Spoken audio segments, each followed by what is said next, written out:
ቤተሰቦቼ ምን እንደናፈቀኝ ታውቃላችሁ? ሩትዬም እንደዚህ ልጇን ቤተክርስቲያን ይዛ ሄዳ ምናምን ቪዲዮ ሰርታ የምትለቅበትን ቀን ነው የናፈቀኝ ማለት ነው። ምክንያቱም ክርስትናም ጠብቀን አላገኘንም እና እንደዚሁ እንኳን ቤተክርስቲያን ሲሄዱ ምናምን ያው ልጁ አንዴ ሚዲያ ላይ ወጥተዋል እና እንደዚህ አምሮባቸው ምናምን ሲሄዱ እኔ ባያቸው በጣም ደስ ይለኛል ማለት ነው።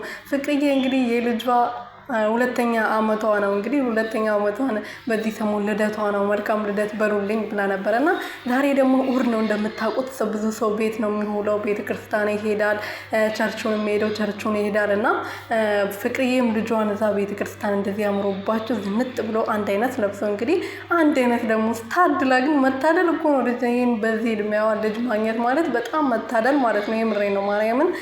ሩትዬና ፍቅርዬ በዚህ ሰዓት በጣም እድለኛ ከሚባሉ ሰዎች አንዱ ናቸው ማለት ነው። ምክንያቱም በአንድ አይነት ወንድ ተጎድተዋል።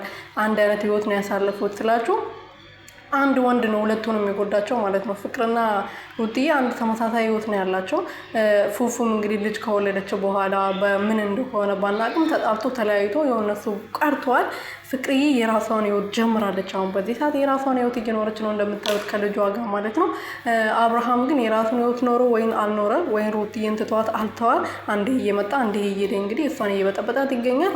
ፍቅርዬ ግን በራሷ መንገድ የራሷን ህይወት እየኖረች ትገኛለች። እሱ ነው ልዩነታቸው ማለት ነው እንጂ አንድ አይነት ነው ማለት ነው። አብርሃም ልጅ ከተወለደ ወይም ደግሞ ልጅ ከተረገዘ በኋላ ነው ተቀይሮ ሌላ ሴት ፍለጋ የሄደው። በፊት እኮ ጥፋት ቢያጠፋ ራሱ ይቅርታ ጠይቆ ከዛ ጥፋት ወጥቶ ተንበርክኮም ይሁን በሰው አማካኝነት የሚሆን ይቅርታ ይጠይቅ ነበር። አሁን ዛሬ ይቅርታ ጠይቆ ነገዛው ነው። ስለዚህ ልጅ ከተወለደ በኋላ ልጅ ስለወለደች የትም አትሄድም የኔ ሆነች ብሎ ስለሚያስብ ነው እንደዛ የሚያደርገው። ግን ተሳስተሃል።